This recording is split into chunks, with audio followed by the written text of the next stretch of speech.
कैसे बने?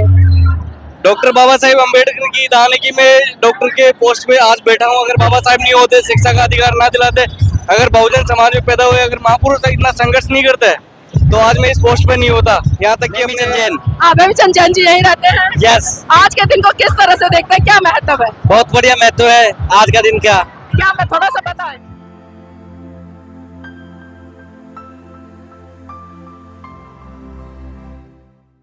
नमस्कार, आप देख रहे हैं एनबी न्यूज 24x7 नीलम कोद के साथ। साथियों, आज पूरे भारत देश में परम पूज्य बाबा साहब की 136वीं जयंती बड़ी धूमधाम से मनाई जाए और आप देख सकते हैं कि यहाँ पर जो जन सैलाब उमड़ा है उसके जोश को देखकर ही आप अनुमान लगा सकते हैं कि आज लोगों में बाबा साहब के प्रति जो एक विश्वास है, एक श्रद्धा है, एक आस्था है, वो कितने बड़े स्तर पर। और यहाँ पर पानी का इंतजाम भी किया गया है क्योंकि गर्मी काफी है और गर्मी को मद्देनजर रखते हुए लोग जिस तरह से जल का दान कर रहे हैं, भारी संख्या में लोग लगे होंगे। जो भाई जी नाम क्या है?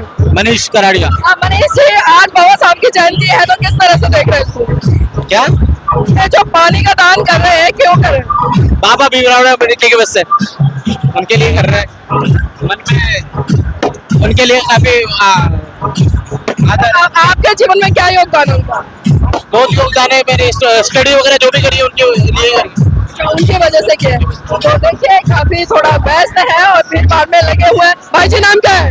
रामरूप बुनकर।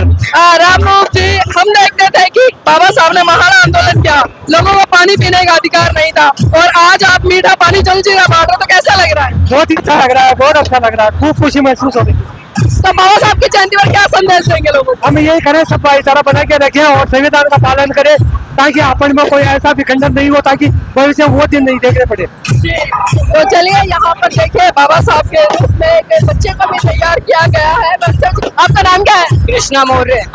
अच्छा, बताइए मुझे, बाबा साहब का ड्रेस गेटअप में है तो प्रेरणा कहाँ से मिली कि ऐसे तैयार हो? पापा से। पापा से। पापा से। हाथ में संविधान है, क्या संदेश देता है भारत का संविधान? भारत का संविधान आपके हाथ में क्या संदेश देता है? कि हमें किसी को जाति भेद नहीं करना चाहिए और हमें अपने एक समान रहना चाहिए और देश का संघर्ष करते रहना चाहिए। चलिए, हमें किसी के साथ में जाति भेद नहीं करना चाहिए। भाई जी नाम क्या है? मेरा नाम मुरारीलाल मौर्य, युवा क्रांतिकारी है जी। यहीं से है? मैं लालचंदपुरा से। हमारे 8-10 गांव की टीम ने मिलकर एक प्रोग्राम रखा है एक ही जगह का, ताकि एक तरह संदेश आए। तो आज बाबा साहब की जयंती पूरा भारत देश मना रहा है, विदेशों में भी गूंज उठ रही है, लेकिन कहीं ना कहीं जो जातिवादी लोग हैं बाबा साहब को जाति के आधार पर बहुत छोटा कर देते हैं। तो क्या कहना चाहेंगे, क्योंकि बाबा साहब ने राष्ट्र निर्माण के लिए काम किया?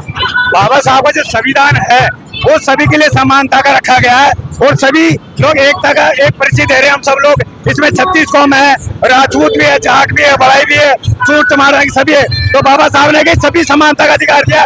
वो तरह में ये कहा है कि हम सब लोग एक रहे। चलिए, बहुत अच्छी बात है, भाई ने बहुत अच्छी बात कही है। और यहाँ पर भाई जी नाम क्या है? नाम क्या है? वीर रेखा रामेश्वर। वीर रेखा रामेश्वर। अच्छा, आज यहाँ पर आए हैं तो बताइए कैसा लग रहा है? बिल्कुल बिल्कुल, मैं दिल्ली से आया, बहुत अच्छा प्रोग्राम है और अम्बेडकरवादी लोग जागरूक हैं, ठीक है। और भारत में बड़ी कम समय के अंदर नीली क्रांतिकारी दौड़ कर आ रही है, खुशी की बात है। बाबा साहब के सपनों को साकार करना है, ये हमारे युवाओं को और मेरे बहुजन समाज को एकजुट होकर और ये मैसेज देना है कि संविधान ही सबसे बड़ा है। संविधान सबसे बड़ा है, एक सूत्र में सबको लेकर चलना है। तो कैसे लेकर चल पाएंगे, क्योंकि भारत में जाति व्यवस्था कहीं ना कहीं मुंह खोले खड़ी है। वो लोग जाति के आधार पर आपकी योग्यता को भी दरकिनार कर देते हैं। एक वर्ग की राजनीतिक व्यक्ति अगर जातिवाद करता है तो वो घृणा है। बाकी लगभग है ना, देश की जनता जागरूक हो चुकी है और देश के लोगों के पास मैसेज भी है। हर व्यक्ति पढ़ा लिखा है, बाबा साहब को पढ़ता भी है, क्योंकि बाबा साहब के सपनों को साकार करने के लिए युवा आगे से आगे बढ़कर आ रहे हैं, ठीक है। अगर यदि कोई राजनीतिक पार्टी बाबा साहब का सहारा लेकर, ठीक है, और बाबा साहब की बातों को ना चलकर, ठीक है, अमल नहीं करता है तो वो सबसे बड़ा बेवकूफ बना है।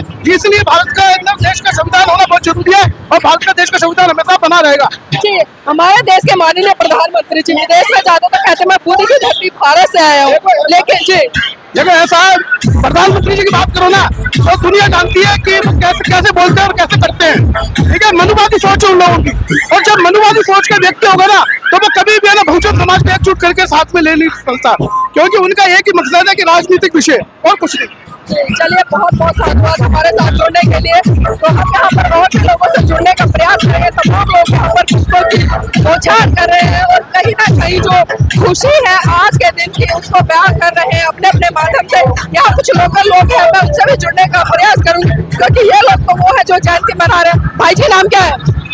नाम क्या है? नक्षत्र जैन। हाँ, यहीं पर रहते हैं। हाँ, अच्छा, आज के दिन का क्या महत्व है मैं तो बहुत बड़ा, मैं तो बताइए थोड़ा। मेरी दिया है, मैं तो बहुत बड़ा। आपके जीवन में क्या योगदान है उनका? योगदान देश के लिए बहुत बड़ा योगदान है उनका। देश के लिए किस तरह से योगदान है? सभी के लिए योगदान है। लेकिन बहुत सारे लोग ये कहते हैं कि उन्होंने सिर्फ दलितों के लिए किया, तो क्या कहेंगे आप भी ऐसा मानते हैं या राष्ट्र के लिए किया? राष्ट्र के लिए भी क्या है, सभी के लिए, सभी समाज के लिए भी क्या है, जी, सभी के लिए। सभी के लिए क्या है। जी, भाई जी नाम क्या है? नेमीचंद जैन। आप नेमीचंद जैन जी यहीं रहते हैं? यस। आज के दिन को किस तरह से देखते हैं, क्या महत्व है? बहुत बढ़िया महत्व है आज का दिन का। क्या मैं थोड़ा सा बताएं? है थोड़ा सा बताएं। भीमराव जी का देश के लिए बहुत योगदान रहा है, अच्छा योगदान रहा है। किस तरह से उनका योगदान रहा, थोड़ा सा बता पाएंगे? 2-4 लाइनें। नहीं, देश के लिए बहुत अच्छा योगदान रहा है। चलिए, देश के लिए अच्छा योगदान है, बहुत बड़ी बात कही है, क्योंकि उन्होंने किसी धर्म में नहीं बांधा, किसी जाति में नहीं बांधा, उन्होंने साफ साफ कहा कि देश के लिए। भाई जी नाम क्या है? डॉक्टर सुधीर सुमन नाम है मेरा। अच्छा, डॉक्टर साहब यहीं से है या बाहर से है? मैं यहीं का ही लोकल निवासी हूँ। यहीं से है। तो बताइए, आप डॉक्टर कैसे बने?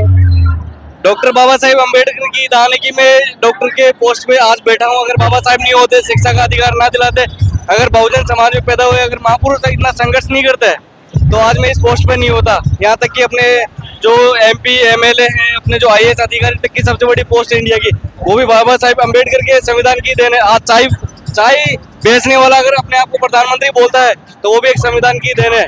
नहीं तो मनुस्मृति के अकॉर्डिंग तो कोई कुछ कर ही नहीं सकता था। लेकिन लगता है आपको कि वो चाय बेचने वाला जो बड़ी बड़ी बातें करता है, वो समानता स्थापित करने के लिए बोलता है बाबा साहब के संविधान, लेकिन कहीं ना कहीं अंदरूनी तौर पर कुछ और ही करता है?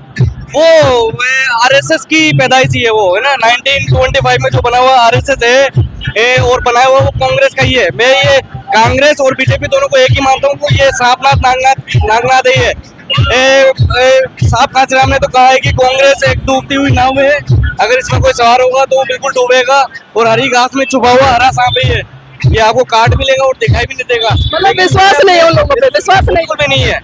बहुजन पार्टियों को ही मैं सपोर्ट करता हूँ। बहन मायावती है, देश की सबसे बड़ी लीडर है, मैं उनको सपोर्ट करता हूँ। RJD हो गई अपने स्टालिन है तमिलनाडु से, वो मैं उनको सपोर्ट करता हूँ। लेकिन बहुजन आइडियोलॉजी वाले नेता 100% बहुजन आंदोलन में सपोर्ट करने वाले लोग हैं। और बहुजन समाज के लोगों से मैं अपील भी करना चाहूंगा कि इन लोगों को पाखंडवाद को छोड़ना होगा। ये जो दोगली राजनीति कर रहे हैं, लाडू श्याम जी के भी जाते हैं, ये अम्बेडकर जयंती मनाते हैं, संत गाड़गे महाराज को भी मानते हैं, लेकिन ये दोहरी राजनीति जो करते हैं, जिससे समाज का कुछ भला होने वाला दोनों में पैर रखे चल रहे। बिल्कुल। तो देखे ऐसा है कि जब तक लोग सत्ता को हासिल नहीं करेंगे, MP MLA नहीं बनेंगे, सत्ता की चाबी इनके हाथ में नहीं होगी, तब तक इनका कुछ होने वाला नहीं है। ये अम्बेडकर जयंती मनाना ये नहीं, इनके विचारों को, आदर्शों को मानना होगा, इनको उतारना होगा जीवन में, तभी कुछ हो सकता है। अदरवाइज तो ठीक है, एक दिन की जयंती होती है, अपने वापस जाके घर में बैठते हो। बिल्कुल बिल्कुल, बहुत अच्छी बात कही है कि खाली एक दिन जयंती मनाने से कुछ नहीं होगा, लगातार काम करना पड़ेगा और वैचारिक रूप से क्रांति करनी पड़ेगी, क्योंकि जब तक वैचारिक रूप से क्रांति नहीं होगी, तब तक लोगों का भला नहीं हो पाएगा।